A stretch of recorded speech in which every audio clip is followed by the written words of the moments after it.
Hi guys, and welcome back to another DrAce video, and today we're going to be playing Ride 4. We are on board the Suzuki GSX1100S Katana, the race modified version, and we have a little bit of a challenge from my friend Chaz. Chaz Weber, as you can see, is in second place on the leaderboard, and of course K asterisk or K star is leading the way. Now he's challenged me to not only beat his time of a 1:34.1, but to also beat the time of a 1:33.1 set by K star.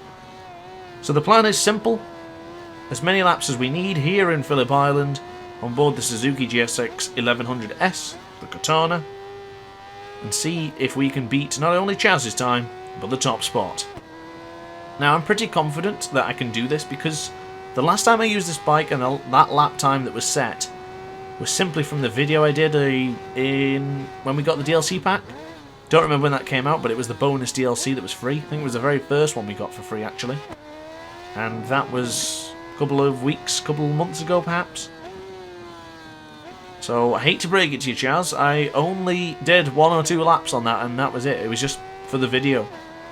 But now it's concentration mode, it's headphones on, controller in hand, and ready to tackle Australia, ready to tackle the time trial.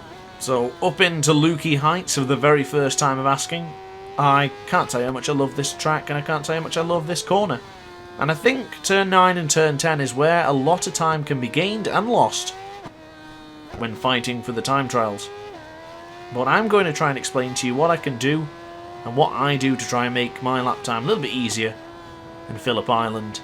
We are approaching the conclusion of this first lap, which is not going to be good enough, I don't believe. It's going to be very close. It's going to be a 1:33.3, so that's not good enough. That's not going to get the job done. But we now go into turn 1. You can use a lot of throttle here.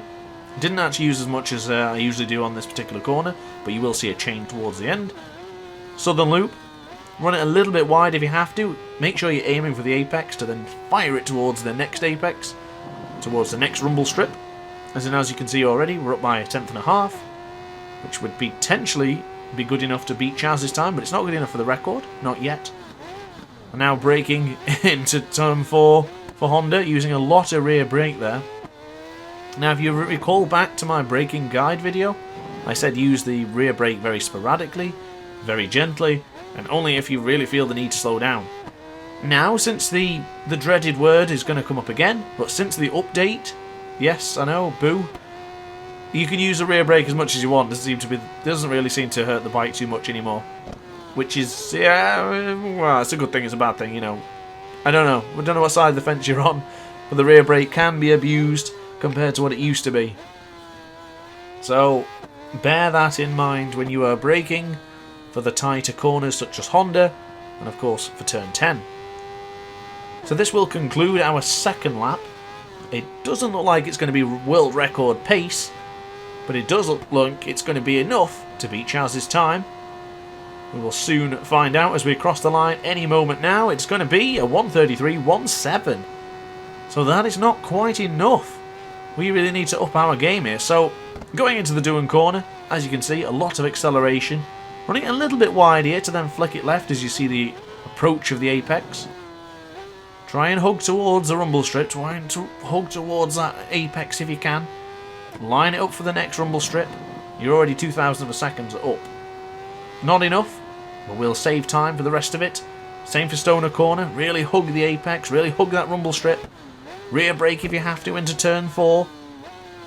Line it up nicely. Oh, as you can see, the traction control's on 0, so it does throw me about a little bit. Rattles me a little bit, but it's okay. A little bit too close to the rumble strip on turn 6 Siberia for my liking. We could need to fix that towards the next laps.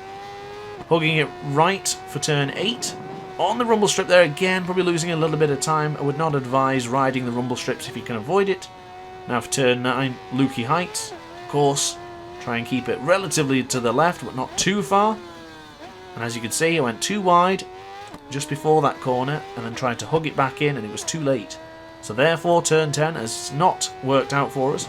We were up about 1/10.5, but we did lose dramatic time and momentum for carrying it in towards the final corners. And as you can see there, lifted the bike up way too early, This is not going to be world record pace lap, and it's not even going to beat Chaz's time. Lap 3 is complete. Now it's time for lap 4. It's time for the big boys to tackle it. Turn 1, do and corner, pretty nice here. Now you will notice in the next couple of corners, especially this one here, as you must have noticed there. If you didn't notice that, I will tell you, and you can rewind it so you can see it.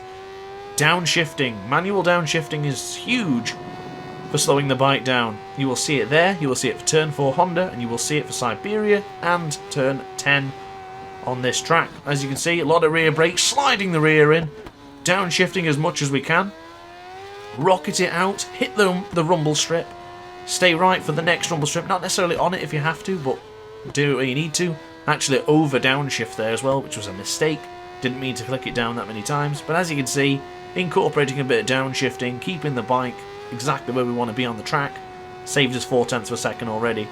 Get ready for Lukey Heights. Keep it towards the left, keep it towards the left, keep it towards the left, keep going left, and eventually flick it right as you see that 50-meter sign.